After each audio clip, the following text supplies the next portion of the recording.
In a remote village in India, a woman reported her baby missing. The police would arrive, and that's when a young boy would come forward smiling, and he would lead them right to the body. And this is not a work of fiction. As terrifying as it sounds, this is the true story of Amarjit Sada, a boy who by the age of 8 had taken 3 lives. Born into poverty, raised in silence, and driven by something even his own parents couldn't understand, Amarjit will become known as the youngest serial killer in recorded history. But his case is only the beginning.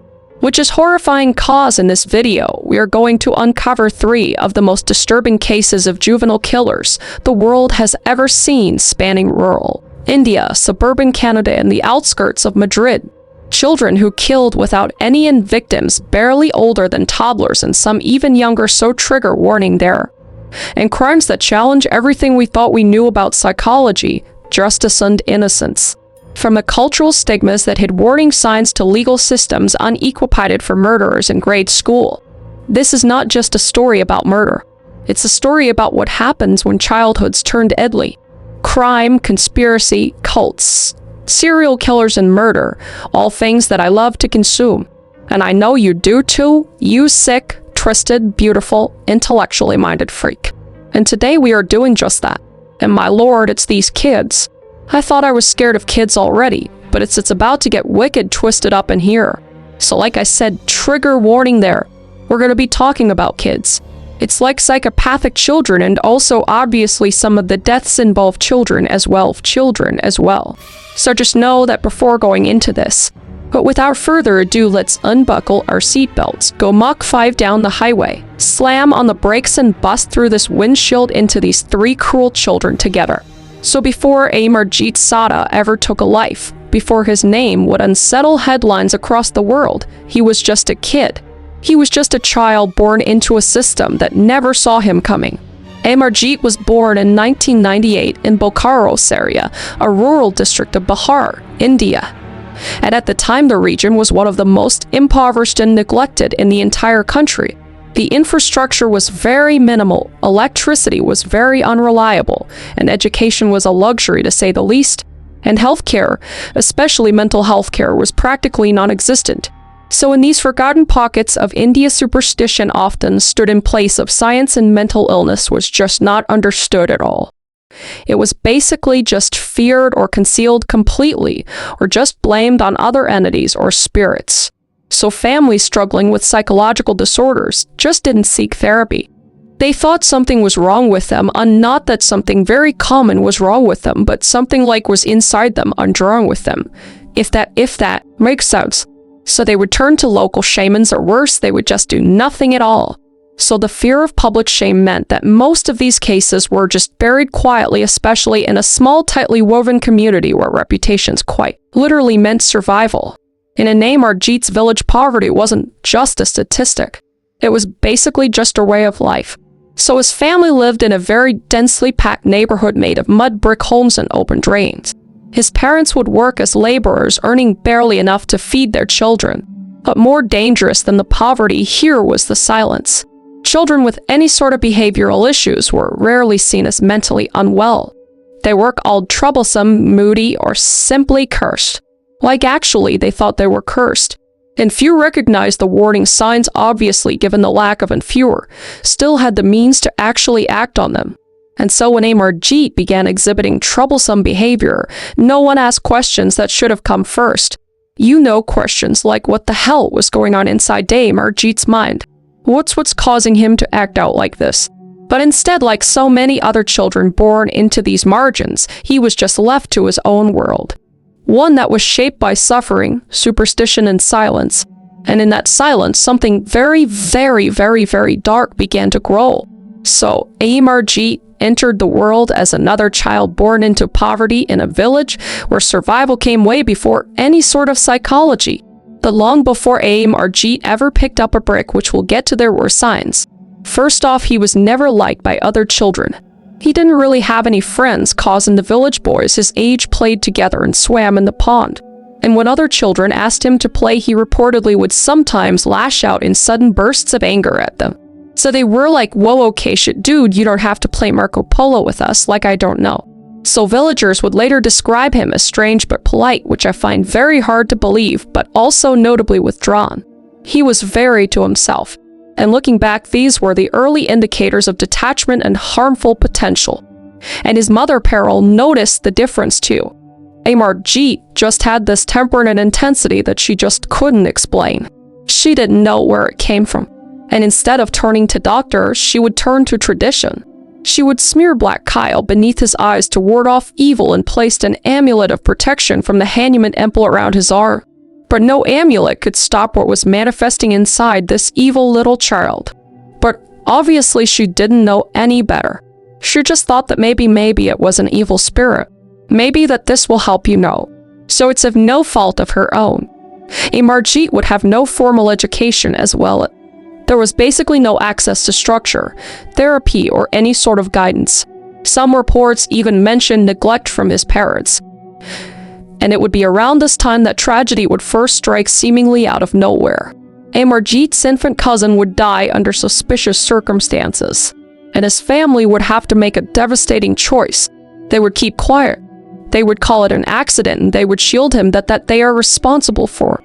And I don't have an excuse for them, so basically they were rewarding the behavior of their murdering child. Not the best parent, but probably worst parent toward, I'd say. So with not punishing your child or not making them be held accountable, the darkness inside him would quickly unfold. So like I said, his first victim was very close to home. It was his younger cousin, and there seems to be a bit of discrepancy from various sources of the age of the victim, but his cousin was an infant. So one day the infant would seemingly vanish, and shortly thereafter her body would be found, and it was clear that she had been beaten to death. And there would be no trial, no police reports. Her family, basically Amarjeet's family, just chose to stay silent, even though they knew that Amarjeet had done the crime. And then not long after, his infant sister would be his next victim, and his sister would be just 8 months old.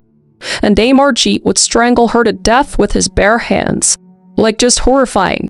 But again, the family did not report the crime. And whether out of shame, fear, or just pure disbelief, they buried not just their child, but the truth. So, in 2007, the village was shaken when a third child would go missing. 6-month-old Chush Bu, the daughter of a neighbor.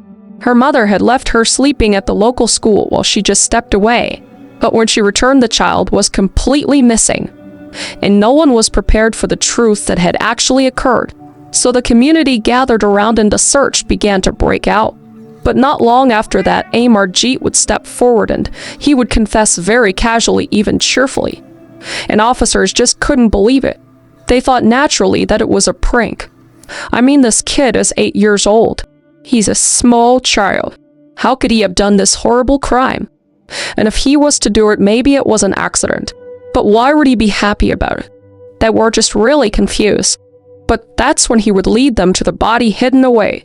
Her tiny body lay buried in a shallow grave. And the infant had been strangled and bludgeoned to death with a brick. And when questioned by police, Amarjeet reportedly smiled through his entire confession and even asked for biscuits at the beginning of it. And as investigators listened, just completely stunned, he described the murder with chilling detachment. Just pure sick psychopathic behavior. He was quoted to say she was sleeping in the school. I took her a little away, killed her with a brick and buried her. Just like absolutely chilling there. There's just something about a child with so much detachment that is next level horrifying. So forensic psychologists would be brought in, and their official conclusion would be that Amarjeet was a sadist. A child who found pleasure in inflicting pain. So this was not a prank gone wrong. It was not the product of a playground fight. This was something far darker and far rarer. And now the world would finally take notice. A little too late, if you ask me. So when the news broke that an 8-year-old had killed 3 infants, it sent shockwaves across India and the world. But once the horror of his confession settled, authorities were left with the difficult question, what do you do with a killer child? And at the time of Amarjeet's arrest in 2007, India, all was very clear. A child under the age of 18 could not be tried as an adult. And there would be no prison sentence, no criminal trial, no possibility of life imprisonment, and certainly no death penalty. So instead, Amarjeet was placed in a juvenile detention facility. the only legal option available at the time, and there he would spend the next 10 years. The maximum sentence allowed for a minor under Indian law, and behind closed doors rehabilitation efforts would begin. And reports suggested he received counseling, education, and behavioral therapy. But the truth is almost nothing is known about what happened inside those walls. There were no updates, sorrow interviews, and the file on Amarjit Sada slowly disappeared from public view. And then in 2016, he would turn 18 years old, and under Indian law, his record was completely sealed. So with his file closed, his identity was changed to protect his future and prevent vigilante retaliation. Which I'm like, don't let that guy out. If he can do that at 8, what the fuck? Could he do it 18 years old now? What? He's in his mid-20s now. That's fucking terrifying. And today his current location is completely unknown to the public. Some say he relocated under government protection, but others believe he may have quietly reintegrated into society under a new identity. What remains is just his horrifically chilling legacy. So Amarjit Sada is still confirmed the youngest serial killer in modern history. And somewhere, perhaps walking among us, he just life as a full-grown man who is a full-blown psychopathic sadist with his past completely erased and his secrets completely buried. So the question still lingers, can someone who kills before they learn to even right truly be free from who they were? To be honest, I don't think so in this case. I feel like this is pure nature. I feel like he was born with this in him, and I don't know if there's any way out of it. I mean, I hope that psychologists and professionals were able to get through to him, but that's very scary. Very, very scary. But that brings us to our next child, and that is Jasmine Richardson. So before the headlines, before the world would recoil at the idea of a 12-year-old kid, Jasmine Richardson was just a girl born in 1993 in the city of Medicine Hat, Alberta, Canada. Jasmine Richardson grew up in what most would describe as a pretty ordinary middle-class home. Her parents, Mark and Deborah Richardson, had met during recovery from substance abuse actually. So they were the people who were dead set and committed to starting over and raising a family far away from their past mistakes. And together they would build a new life. Mark was a very hard-working man. He was strict but very loving. And Deborah was known to be a very soft-spoken and warm mom and partner who stayed very involved in her children's lives. And Jasmine was their firstborn, followed 5 years later by her little brother Jacob. And the family was very close. By all accounts, they spent a lot of time together and had a lot of family outings. And by all accounts, Jasmine was very bright. She made the honor roll in her Catholic school. She performed in fine arts programs. She laughed with friends, made crafts, went to sleepovers. She kept really busy with a lot of good things. She was a pretty normal child starting out until she wasn't. So around the age of 11, something changed in Jasmine.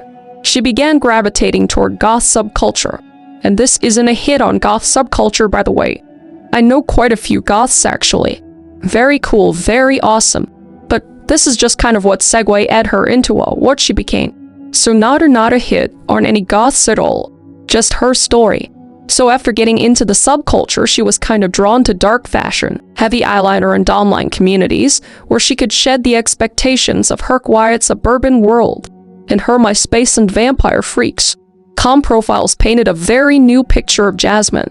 One where she was older, rebellious, fascinated with serial killers. Nothing wrong with that, and just purely immersed in fantasy. So the 11-year-old at this point would tell people that she was 15 and she would post poetry about death and violence and just not great stuff. And somewhere in those digital shadows she met him. Yes, there's a him. Jeremy Stinky, more like Jeremy Stinky, am I right? I'm about to be, because Jeremy was 23 years old. He was 23 years old, about to date a 15-year-old, who was actually an almost 12-year-old. So just bad news bears. And he was reportedly beaten through his childhood by his biological father and 2 of his stepfathers. And his mother and her various partners' husbands and boyfriends were just all alcoholics. So he had a very bad upbringing and no excuse for dating a literal child though. He was a high school dropout who believed he was a 300-year-old werewolf. So wasn't all right up there in the head. Wasn't all right. And allegedly he would wear a vial of blood around his neck and enjoyed the taste of blood as well.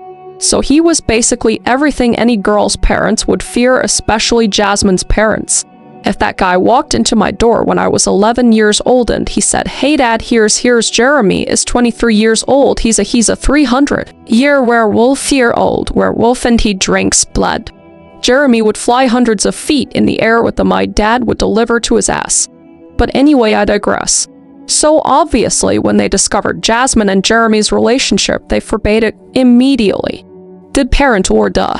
But for Jasmine, that only fueled the fire.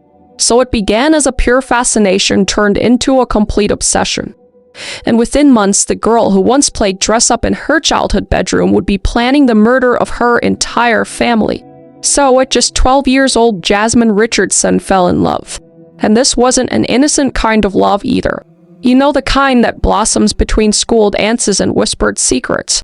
Little middle school drama. This was something much darker.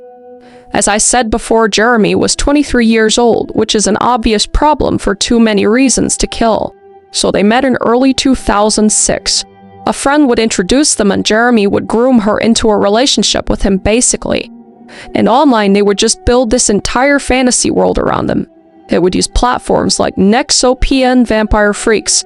Common, they would exchange cryptic and disturbing messages back and forth to each other. And as mentioned before, Jasmine said that she was 15 years old and Jeremy didn't ask any questions about that. And I honestly just don't think he cared. But their messages would grow increasingly more intense. They would be very romantic, violent, and even conspiratorial. So again, after Jasmine's parents found out, they were like, "Fuck that shit, no, you cannot see that guy." And then she would be like, "Well, that just makes me want them more." So she would naturally rebel. She would start sneaking out, going to concerts, and she would continue to get in trouble from her parents. So when the barriers between Jasmine and Jeremy began to grow further and further because of her parents, they began to imagine a world without those barriers being her parents. "So I have this plan," Jasmine wrote in one online message. "It begins with me killing them and ends with me living with you." And shortly before the murders, they watched the film Natural Born Killers. Natural Born Killers is a violent cult classic about a couple in love who go on a killing spree. Basically, they ruined this movie for me.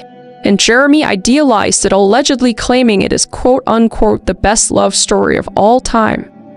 And he didn't want to lose Jasmine, and he was willing to kill for her. So what followed was not just a crime of passion. It was the complete unraveling of reality itself, guided by fantasy, fueled by obsession, and executed by two people who believed they were completely untouchable. One of them believed he was a fucking 300-year-old werewolf, for freak's sakes. So it was a quiet Sunday morning in a small Canadian town of Medicine Hat when police arrived at the Richardson family household. And inside they would find a scene so gruesome and so unthinkable, it would haunt the country for years. 3 members of the Richardson family, Mark, Deborah, and their 8-year-old son Jacob, was dead, completely slaughtered in their own home, and their 12-year-old daughter was completely missing. But this wasn't a kidnapping. This was the plan. Just hours earlier, under the cover of night, Jeremy had entered the Richardson home through a basement window.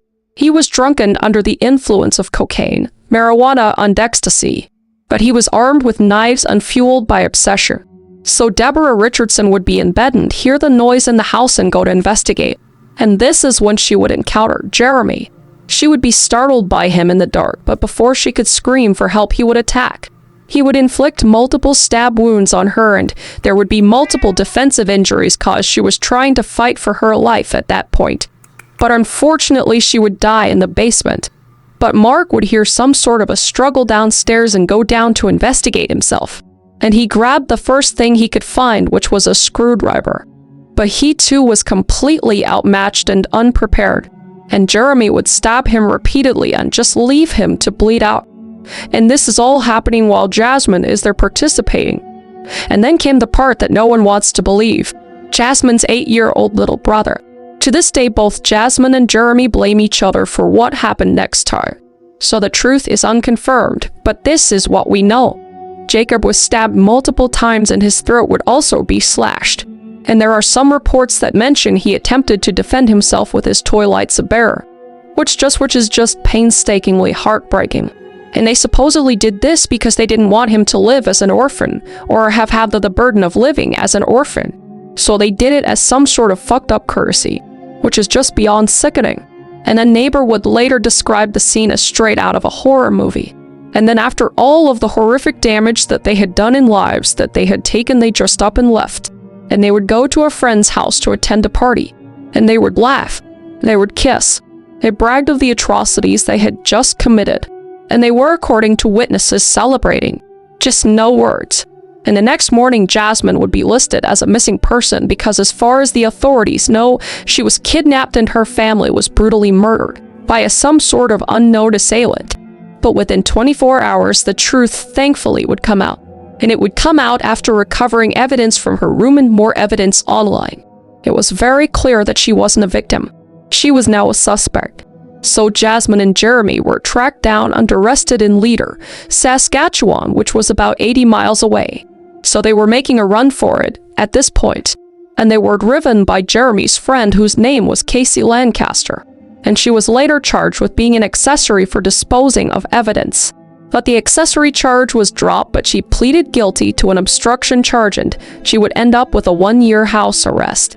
So Jeremy and Jasmine were now in custody. And in custody, neither would show any sort of emotion. Both were charged with 3 counts of first-degree murder. And in 2008, Jeremy was convicted and sentenced to 3 life sentences in prison served consecutively with the possibility of parole after 25 years. Which, like, why is it ever an option, you know? But Jasmine's trial was a little bit more complicated. She was only 12 years old at the time of the murders, after all.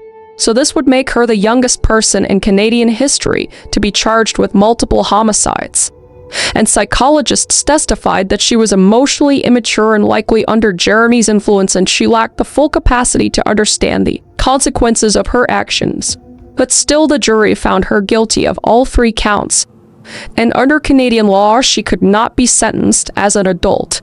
So instead, Jasmine would receive the max sentencing for a minor, which was 10 years made up of time in a psychiatric institution, followed by conditional supervision in the community. And her sentencing wasn't just about punishment, it was about rehabilitation. But the country was completely split.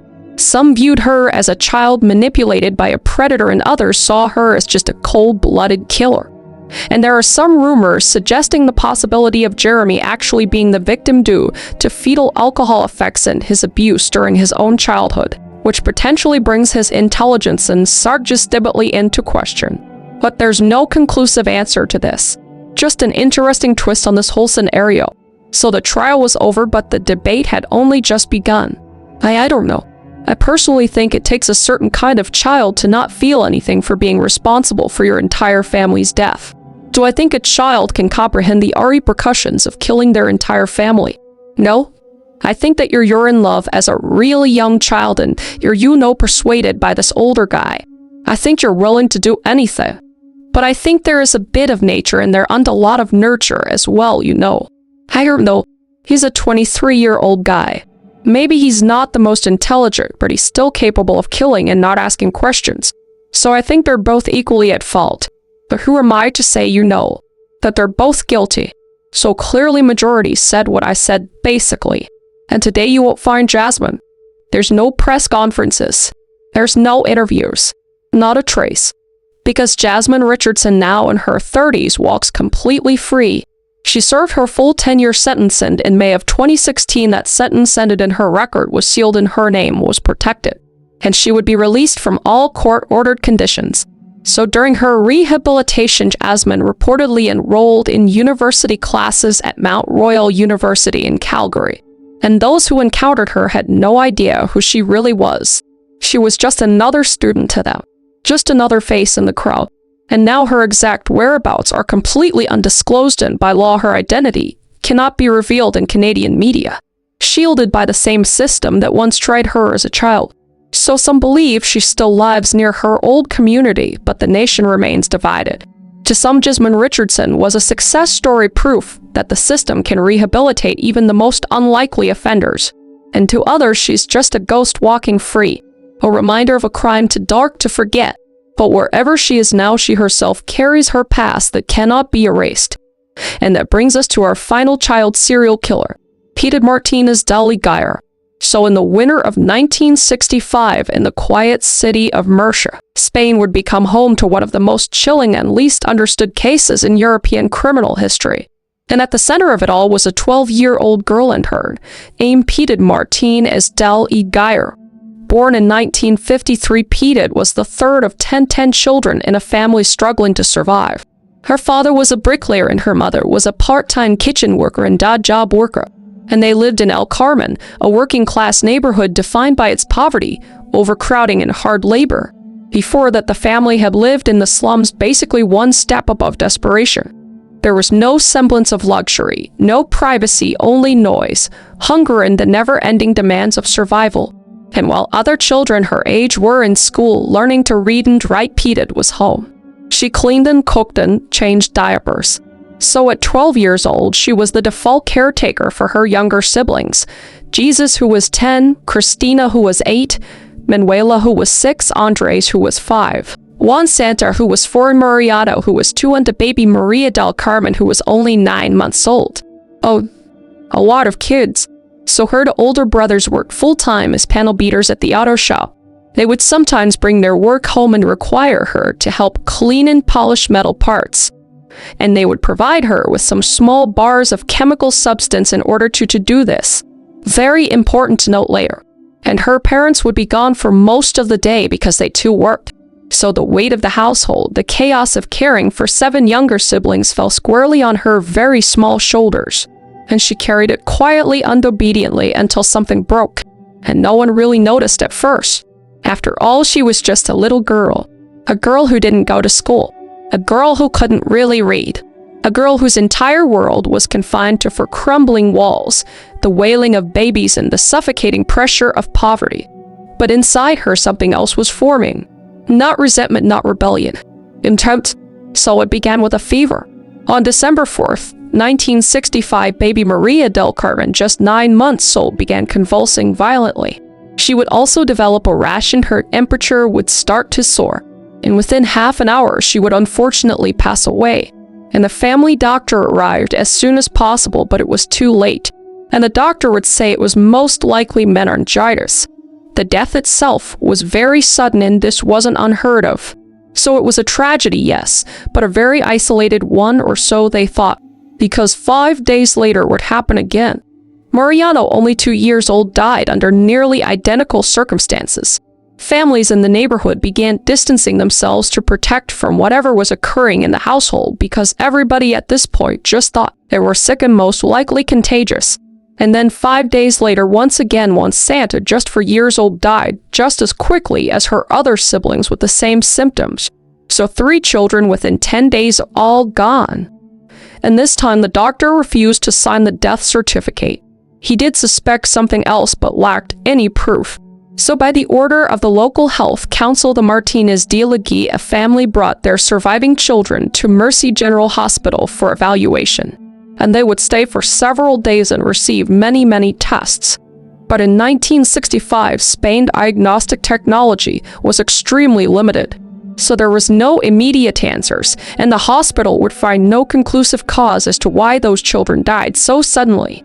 So the family would be sent home, and all of the children in the neighborhood, including the family, would receive a prescription of multivitamin concentrates. I don't think that's going to help, but the hope was to make sure their immune systems were at peak shape should there be any sort of infectious disease going on. But within days of the family's release, it would happen again. On January 4th, 1966, 5-year-old Andres was dead after having been seemingly completely okay half an hour before. And this time there would be no assumptions, and they were more determined than ever to discover the cause. Samples of visceral tissue from Andres and Fru Encanto were sent by pathologists to the Instituto Nacional del Salud in Madrid, and they completely ruled out the possibility of an infection agent. So then they would send it over to the Institute of National Toxicology, or the National Institute of Toxicology, and it was there that they would find their answer, and the culprit would be potassium cyanide and DDT. So back in Murcia, pathologists were taking a second look at the first 2 deceased children, but they still didn't find anything. But they reportedly fed 21 guinea pigs and a dog with pieces of the children's organs, which is, I don't know how I feel about that, but okay. and all of the animals would die suddenly, so they would know that the children were poisoned. And when the police asked who was last seen with the victims, one name came up again and again: Peter. So by mid-January 1966, the city of Mershon no longer whispered about the deaths in the Martinez de la Guia household. They fucking shouted for dead children. No explanation and no arrests at this point. Only grief and suspicion. And on January 14th, both parents, Andres and Antonia, were arrested. Authorities would suspect that the murders were an act of filicide, which is the killings of one's child. And Antonia, pregnant at the time, was confined to a maternity ward under supervision. And Andres was sent to a psychiatric facility for evaluation. And the surviving children were split. The boys housed with their father and the girls kept with their mother. A very controversial move, but one made with purpose. Detectives hoped that their killer might slip up. By now, the story had reached national headlines, and this was very out of the norm because in this period of time the press was very tightly controlled. And journalists just descended on Mershon eager to capture the story. And what they found would completely stun everyone. The children, just weeks after burying their siblings, were laughing, playing, unsmiling. And one photographer recalled 6-year-old Manuela looking directly into his lens and saying something to the effect of quote-unquote, "You want to take my picture because I'm going to die next." Absolutely chilling. Oh my god. And then just like that, she went back to her game like it was nothing. But behind those playful scenes, detectives were watching someone else. Someone a lot quieter than the other children. Someone a lot colder. And that was Peter. Her affect was flat. Her gaze just completely unshaken. And she always seemed to be the last one with each of the dead. But they still had no proof at this point. Then on January 24th, a detective had an idea. He took 12-year-old Peter to a local cafe, just the two of them, and he made small talk and ordered her a glass of milk. And then with a sleight of hand, he pretended to spike her drink with the same metal cleaning compound her brothers used at work. And she noticed immediately. And after she noticed, she would grab his wrist and she would say to him this: "Don't do that, you could seriously harm someone with that stuff." The detective would answer, "Is it harmful? Is it like the stuff you gave your little siblings?" And at this point, per the detective's account, it was written all over her face. But he had just stared into her eyes in silence until she spoke again. Peter would continue, "It was me who killed the 4 of them. The first 3 by order of my mother." And the detective would say in the last one, Peter would say back to him, "I killed him myself alone. I acted on my own." 12. She's 12. Oh my god. So this was the moment detectives had been waiting for. She explained her methods with chilling precision during an interrogation. How she turned potassium chloride cyanide and DDT-based insecticides into tiny lethal pellets, then mixed them into milk and fruit. What the fuck, dude? Or she's fucking 12. It's just horrifying. And each child suffered agonizing deaths, roughly taking 30 minutes. Only Fu and Kata had time to cry out, saying, "Quick, come here, I'm dying." And Pete had heard her and then just walked away. So the 12-year-old girl who kept the house running while her parents worked, who changed diapers, fed bottles, put her siblings to sleep, murdered 4 of her own siblings. And these were not moments of rage. They weren't revenge. They were planned, repeated and refined murders. Basically a child behaving like a trained assassin. So after all this, her parents were held for a little bit longer, especially after she said that her mom was involved in all of this turret. And then her story just kept changing. In one version, her mother ordered the killings, and in another, it was all her idea. So a pathological liar, as well as well. Just fucking cherry on top. But eventually detectives concluded that was becoming more and more obvious that Pete had just lied. So her surviving siblings were removed from both parents' custody and placed under Child Protective Services. And Andres, the father, was released in March 1966. And Antonia, who gave birth actually in custody, was not released until May.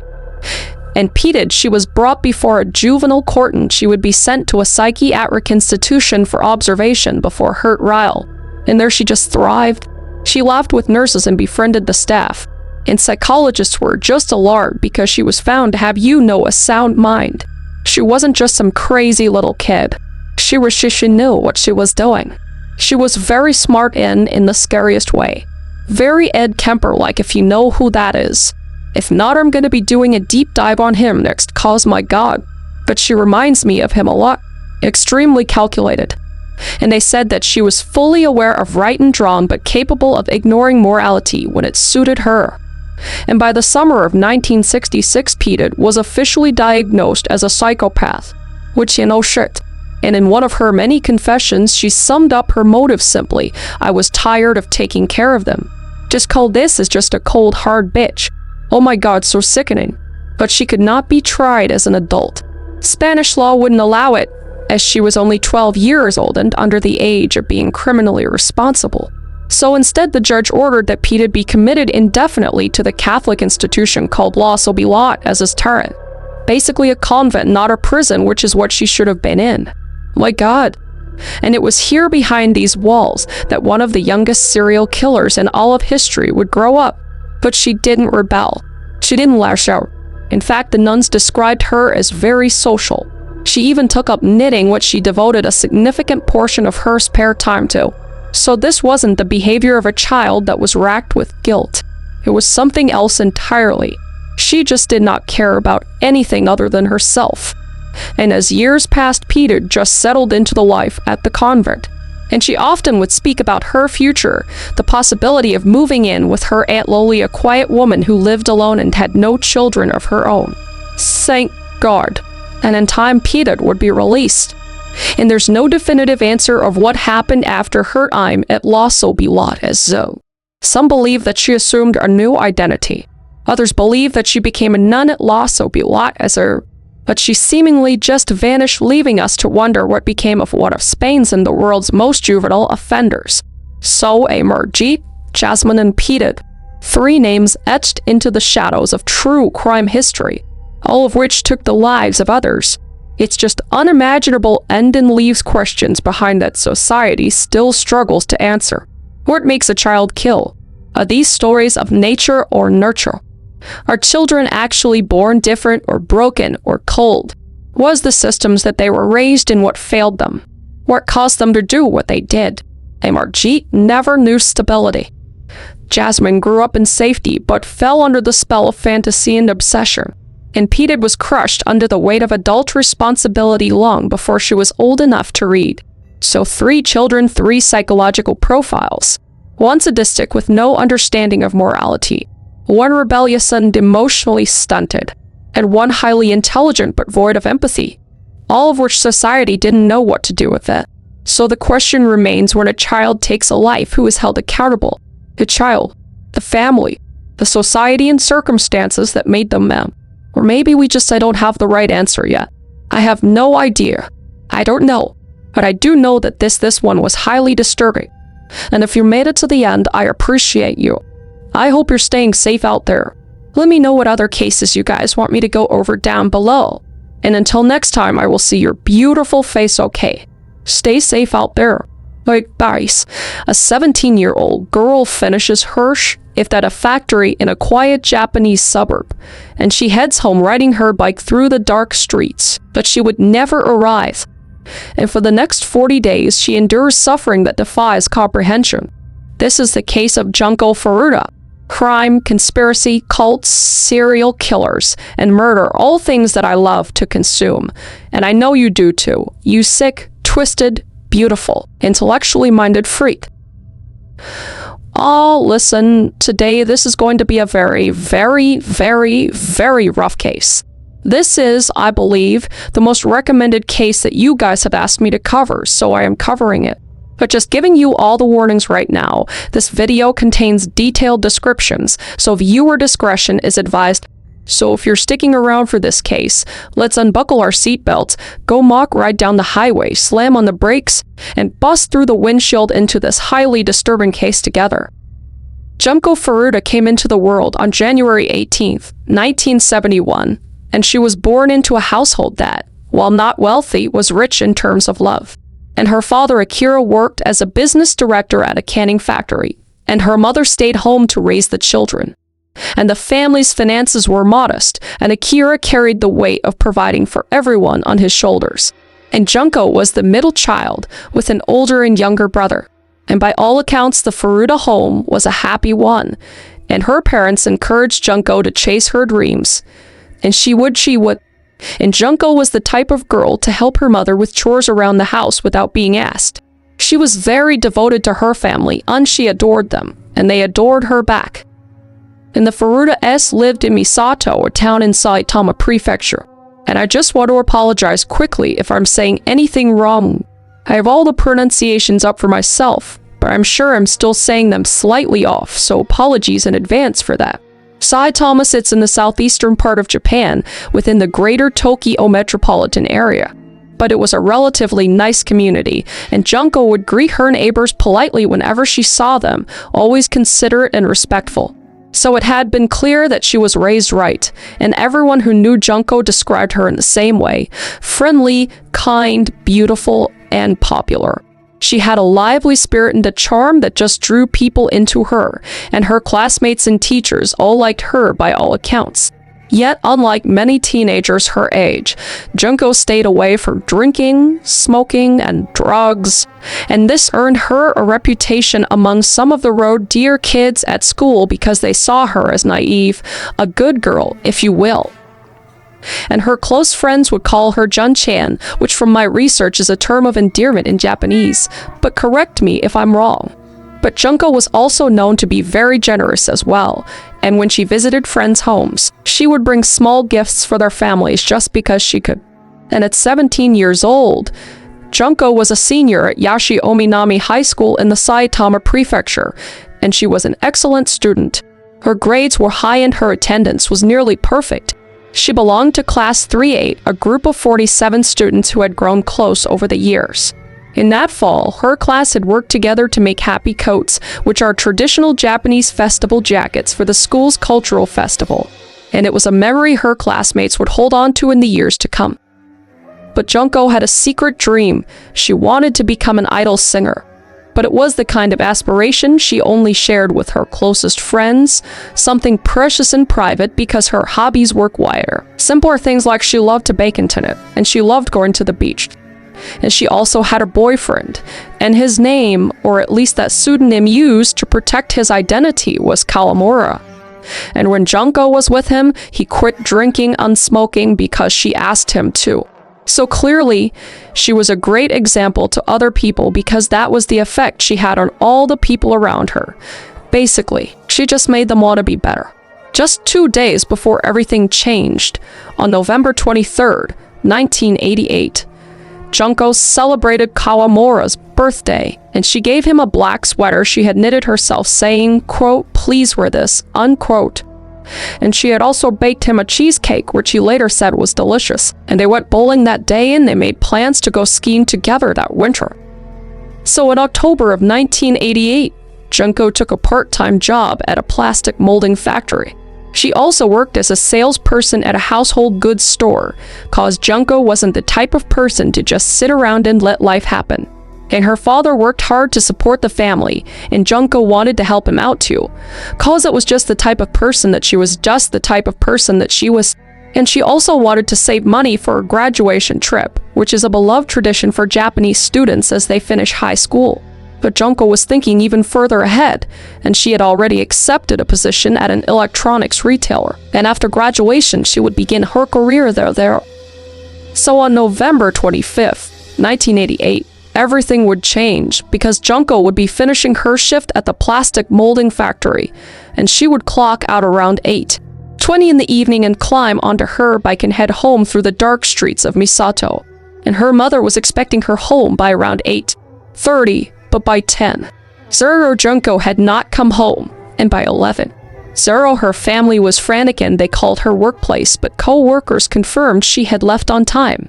And they walked her usual route, calling her name into the night, but they found only one thing: her bicycle lock that had been discarded near a park.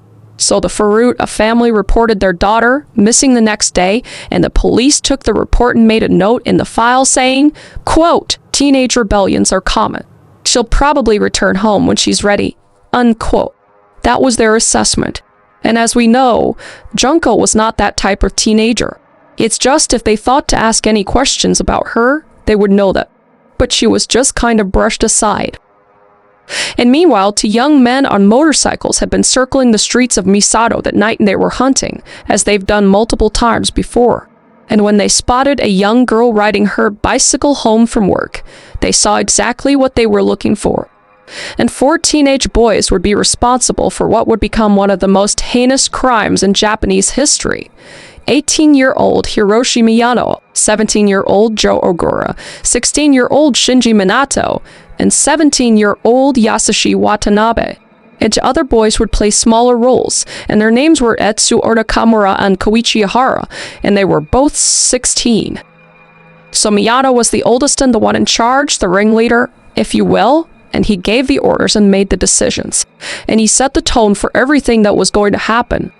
And Ogura seemed to be the second in command, and when he made a suggestion, Miyano listened. And one of his suggestions would be the one to seal Junko's fate. Minato was the youngest of 4, but his family's home would become their base of operations. And Watanabe rounded out the group, and he would play a supporting role in all the horrific things that were going to happen to Junko. So Miyano was born on April 30th, 1970, in Ardaki, Tokyo, and his family appeared respectable on the surface. His father worked at a securities company, while his mother taught piano. But there was another side to the family, because Miyano's grandfather had reportedly been a soldier with political connections to the Yakuza, and his uncle was said to be a high-ranking official within the organized crime syndicate. And at school, Miyano was known as a bully, and he openly bragged about his Yakuza connections. And whether those ties were as strong as he said or they were exaggerated, the reputation served him well and people were afraid of him. And a psychological evaluation conducted later revealed that Miyano had a learning disability as well. And according to the assessment, it did not impair his brain function but delayed his emotional development, which I don't think is an excuse for anything that's going to happen at all, but it's worth note. But it would have some effect on his choices. And Miyano was living with his girlfriend at the time, who happened to be the older sister of Yasushi Watanabe, and she eventually ended the relationship after he joined a gang and started committing horrible crimes. But all 4 boys had dropped out of high school by the summer of 1988, but Minato's troubles had started long before, and he had already been shoplifting and damaging school property at that point, and the pattern only continued and escalated as he got older. But Minato's background was different. He was born in 1972, and his parents were reportedly Communist Party members who raised him strictly. But that didn't matter in the end, cause by 16 he had fallen in with Miyano's crowd, and their worst come of the earth. And they would collectively become chimp Ira or low-ranking Yakuza, essentially street-level thugs. And starting in October of 1988, they drove right into a spree of criminal activities, including purse snatching, car theft, extortion, assault, and rape. And they would become serial predators, and they would have a system. They knew how to identify targets, and most of the time they let their victims go afterward. Junko would be different. So on November 8th, they abducted a 19-year-old woman in Ardaki, and they would take her to a hotel, gang rape her, and then let her go gang rape her. And this was their pattern: abduct, assault, and release. So once they had all dropped out of school, they needed a place to hang out, and Minato offered his family's home in Ardaki, and it became their base of operations. And it was a place where the adults seemed unwilling or unavailable to stop whatever was happening under their roof. So they are just as complicit, in my opinion. And they operated as a unit committing crimes together, just covering for each other. And on the night of November 25th, 1988, Miyano and Minato climbed onto their motorcycles and they rode through the streets of Misato looking for a woman to rob and then abuse. So as we know, Junko had just finished her shift at the plastic molding factory and headed home on her bike hike, and the streets were dark, but she knew the way. But little did she know that Miyano and Minato were out hunting. So as they were riding on the streets, they would spot Junko. She was alone and she was vulnerable, just the type of person they were looking for. And what happened next was extremely coordinated, cause Miyano gave the order and Minato executed it. So as Junko pedaled along, Minato drove his motorcycle toward her and kicked her off her bike, and she would fall to the ground. And before she could process what was happening, Minato sped away into the night. His job was done. Now it was Miyato's turn. So Miyato approached Junko as if he had witnessed the attack by coincidence, and he played the concerned stranger, helping her to her feet, and he asked if she was okay. And she was shaken and vulnerable, and here was this helpful guy offering to walk her home safely. So naturally Junko would accept. She had no way of knowing that the stranger who had attacked her and the stranger helping her were actually working together. So Miyano walked her away from the street, away from home, and toward a nearby warehouse. And once they reached the warehouse, the mask came off, and Miyano told Junko he was a member of the Yakuza, and he would only spare her life if she did exactly what he said. And that is when he would ask her for the first time and threatened to kill her if she made any noise. And afterward, Miyano took Junko by taxi to a hotel in Adoki, where he would ask her again. And from the hotel room, he called Minato's house and bragged to Ogura about what he had done. And any other scenario for them would have ended there again. They never held their victims after what they did, what they wanted. But Ogura's response would determine everything that came next, saying, quote unquote, "Don't let her leave." So around 3:00 am on November 26th, Miyano brought Junko to a park near the hotel, and there the three others were waiting in the darkness, Ogura, Minato, and Watanabe. And they would surround her and told her that they knew where she lived, and that the Yakuza would murder her family if she tried to escape. And then, according to some accounts, the other three boys would ask, "Oh, are they in the park?" So Junko was completely alone, terrified for her life and the lives of her family, just surrounded by her attackers in the middle of the night, absolutely petrified. I can't even imagine how she was feeling.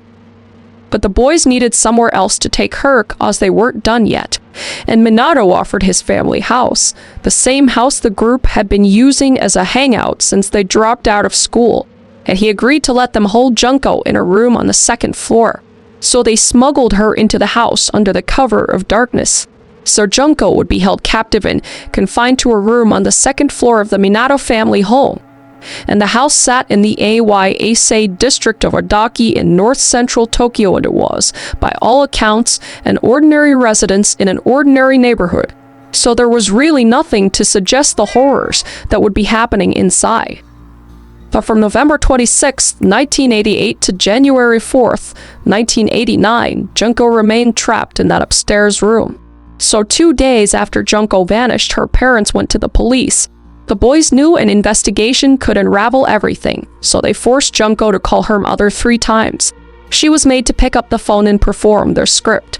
Miyano allegedly held a knife to her throat once while she spoke, saying, quote, "Mom, I'm sorry I worried you. I've run away, but I'm safe with friends. Please don't look for me," unquote. And her mother heard her daughter's voice, and then the line went dead. But it didn't sound quite right, and she was not convinced. Junko was also forced to tell her mother to call off the police investigation. And the deception did work, and when police heard that the missing girl had contacted her family, they reclassified the case as a voluntary disappearance, and the search for Junko effectively ended before it began. So in the beginning, the boys forced Junko to act as Minato's girlfriend when his parents were around, and the parents, of course, did not believe the story, and they knew something was going on, but they said nothing and they did nothing. And eventually, the boys stopped even bothering with the charade once it became clear that Minato's parents weren't going to report them anyway, which just makes me so sick to my stomach to think that these people didn't save this girl. It's just gonna get rough from here, so forewarning. So Junko was not completely hidden from the world, as we know. Minato's parents obviously knew a girl was in the house and that she hadn't left for an extended period of time. Minato's brothers knew too, and the brothers' only action was to later inform Minato that Junko appeared to be dying, and no one said anything. But the parents would later offer explanations claiming they were afraid of their own son, that he had become increasingly violent toward them. Then lock him up, get him investigated. You can call the police. They could see that he's torturing someone. Like, I don't know. This infuriates me. This case infuriates me. but they said they feared retaliation from Miyano and his Yakuza connections. And some accounts suggest that they were also worried about their reputation in the community, which I'm gonna assume is the biggest reason, to be honest reason. Because you bet your sweet ass I would lay my life down on the line to help save a girl that I know is being tortured. Are you fucking kidding me? Like I can't believe it. Anyway, but the Minato family were not the only ones aware of Junko's presence, cause at one point a boy was invited to the house by Miyanoi, and he saw her and he went home and told his brother, who told their parents, who then contacted police. And officers were dispatched to the Minato residence, but the Minato West Old Police, there was no girl inside because they're pieces of shit, even offering to let the officers look around. Because they had no reason to doubt the parents, the police declined to search Chu. They left. Everyone failed Junko. In this scenario, Junko would remain trapped upstairs, and the torture would continue. And what Junko endured over those 40 days defies all comprehension. The abuse was relentless and only got worse as the days went by. Physically, she would be beaten repeatedly with fists, bamboo sticks, golf clubs, iron rods, and at some points, Junko would be hung from the ceiling and they used her as a punching bag. Not to mention they would drop dumbbells onto her, which destroyed her internal organs, but she would remain alive. And they would also drop those weights on her hands and her fingers, which naturally would shatter her fingernails and bones.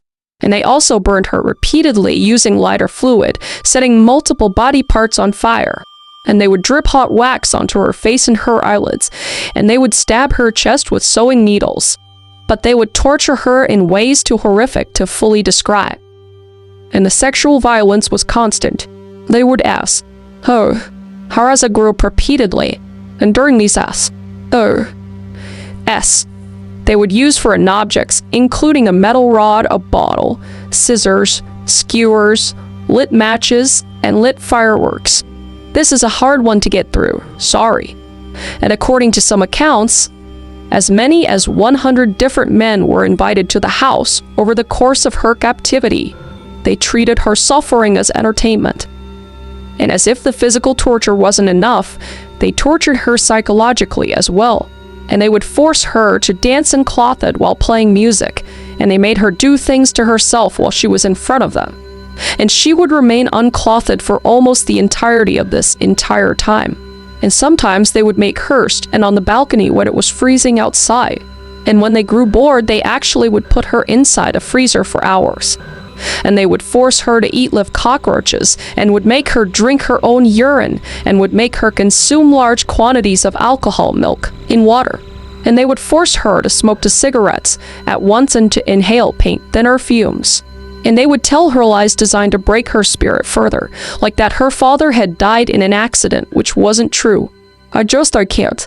The level of evil in this specific case it makes me physically ill. I've had to stop multiple times while filming this, so I apologize. I'm trying to keep myself together. But this one just, has impacted me a lot. Not that all of them don't. It's just this one in particular has been very tough to get through. And in December, Junko would try to escape, but unfortunately she would fail.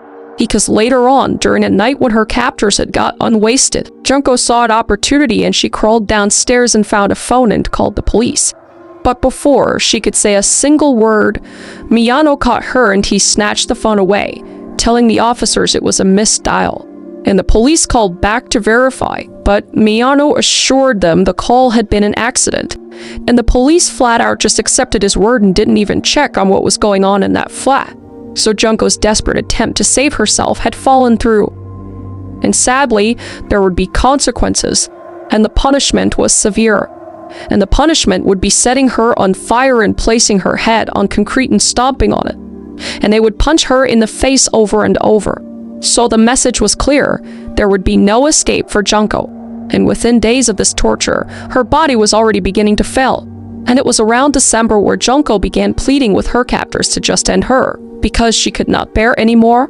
Because by December 10th, the burns on her legs were so severe that she could no longer walk properly. And after 20 days of captivity, she had lost the ability to walk entirely. And by late December, Junko was dying because she was severely malnourished, because her captors had given her only small amounts of food, eventually reducing her diet to nothing but milk, and her body couldn't process even basic sustenance. And dehydration caused her to vomit, which just upset her captors and led to more abuse. And eventually she couldn't even keep water down. Not to mention she could no longer walk. She couldn't walk to the toilet, so she just laid on the floor, too weak to move lower. And due to the abuse, she was almost not recognizable, and her wounds were getting infected, and the burns covering her body had begun to rot, and the smell of decaying flesh filled the room. And the stench became so overpowering that the boys soon lost sexual interest in her, which led them to go out and kidnap another 19-year-old woman on December 27th instead. And it would be this crime that would eventually lead to their arrest. So the final attack would happen on January 4th, 1989. And the night before, Miyato had allegedly lost money playing mahjong. And when he woke up, he was angry and he needed an outlet, so he chose Junko. And according to court testimony, Miyato challenged her to a game of mahjong that day, and this was the 40th day of her captivity, and as we know, she could barely move at this point. Yet despite everything, Junko was barely aware enough to play, but she would actually beat him at the game. And Miyato and the others went into a rage, and what followed was the most brutal assault of her entire captivity. And they would repeat the abuse they had done before with candles and wax and beatings and making her drink her own urine. And eventually she would fall onto a stereo unit and begin having convulsions. And by this point her body was so decayed that they didn't want to even touch her directly. But at this point she was bleeding heavily, so they covered their hands with plastic bags before continuing, making sure they wouldn't be stained by her blood. And this is when they would continue to beat her until finally Miyato doused Junko with lighter fluid and set her on fire. As she apparently made weak attempts to extinguish the flames, but shortly after it happened, she would stop moving. So this final assault lasted approximately 2 hours long. So Junko had finally died from the injuries sustained during that final assault, and she died at approximately 10. On January 4th, 1989, and less than 24 hours later, Minato's brother called to deliver the news the girl upstairs appeared to be dead, and she would be only months away from graduating high school and achieving everything that she wanted to achieve. But these fucking scum monsters, just waste of oxygen people, took that away from her, and she'd never have the chance to realize her dreams of becoming an idol singer, and she would never go on that ski trip with her boyfriend. And these things were stolen from her by these evil human beings. But these boys did not feel any remorse for what they did to Junko, and all they felt now was fear. Fear of being caught, fear of being charged with murder. And now they had to deal with her body. So they would wrap the corpse into a blanket and then stuff her into a large travel bag. But before sealing the bag, Miyato added one final item. Because during her captivity, Junko had mentioned something to her captors she regretted, not being able to watch the last episode of 2NBO with her family. Miyato found that videotape of the final episode and placed it in the bag alongside her body, and he would later claim he did not do this out of pity or remorse. He was just afraid she would come back as a ghost to haunt him. And this travel bag wouldn't be enough, so the boys got a 55-gallon metal drum and put the travel bag containing Junko's body inside. And they filled it with wet concrete to seal her away, fully hidden from discovery, or so they hoped. Now the drum needed to disappear, so they found a spot to hide it, and they found a vacant lot near a construction site on the island of Wakasu in Koto, Tokyo. And it was a popular illegal dumping ground for all sorts of junk like refrigerators, washing machines, and rusted equipment. Surely one more oiled drum wouldn't attract any attention, they thought.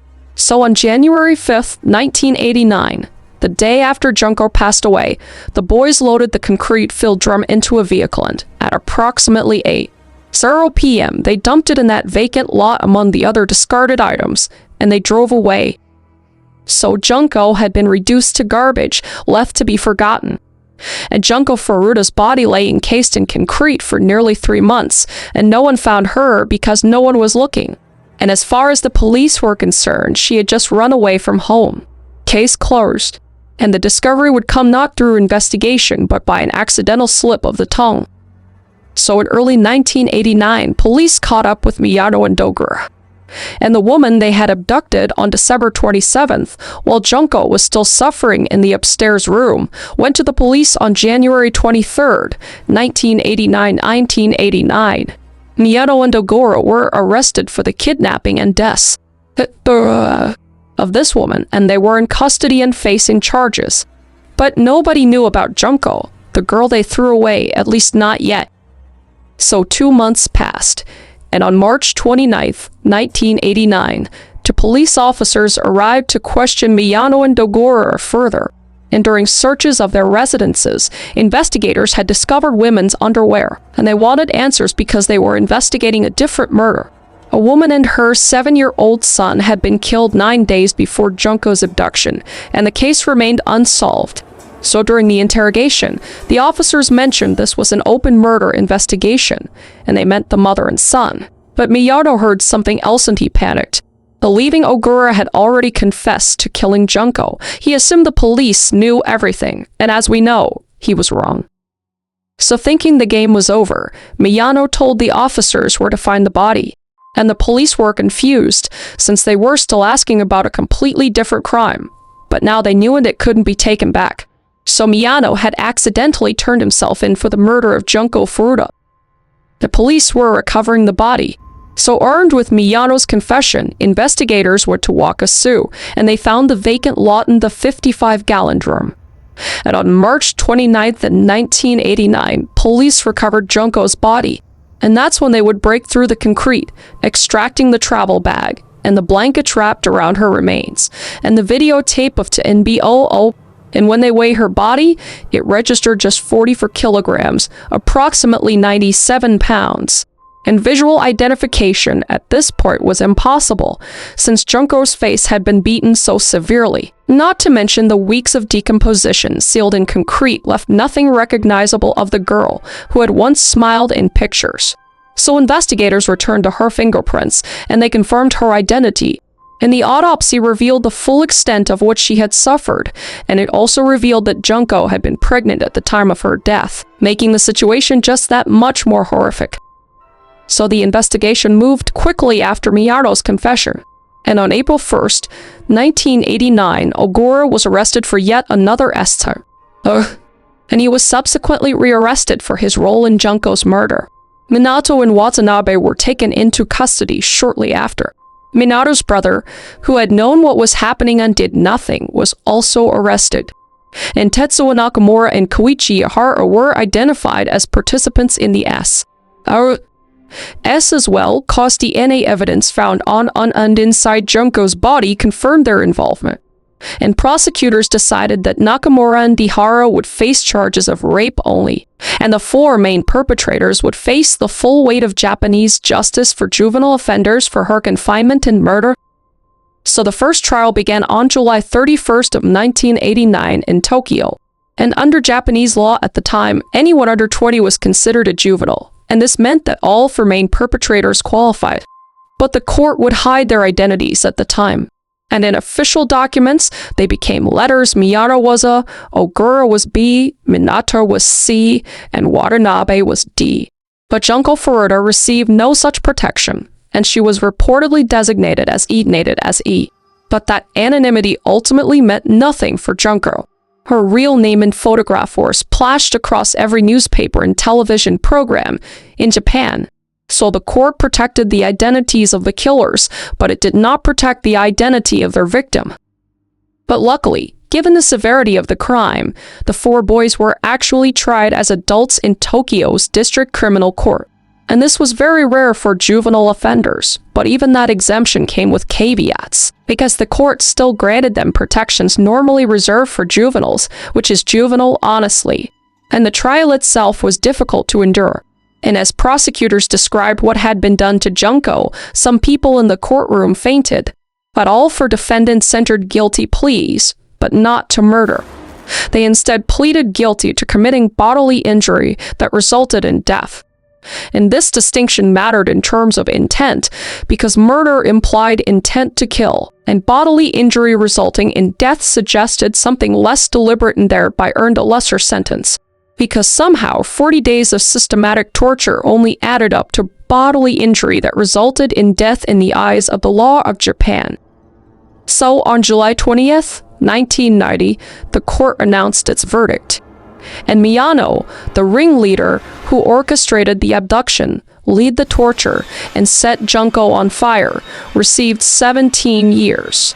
That's disgusting. And during his trial, a prosecutor reportedly told him that if he had committed the crime just a short while later, when he was no longer a juvenile in the eyes of the law, he would have faced the death penalty.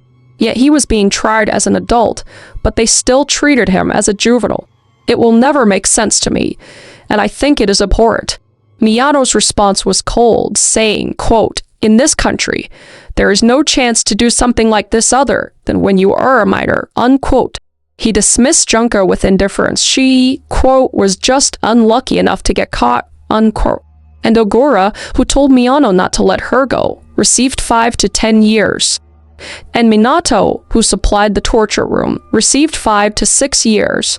And Watanabe, still a full participant in everything that they did to her, received 3-2 for years. But the defendants were not satisfied. They wanted even less time. So Minato and Watanabe appealed their sentences, and the appeals went to the Tokyo High Court. And the higher court disagreed with the original sentences, but not in the way the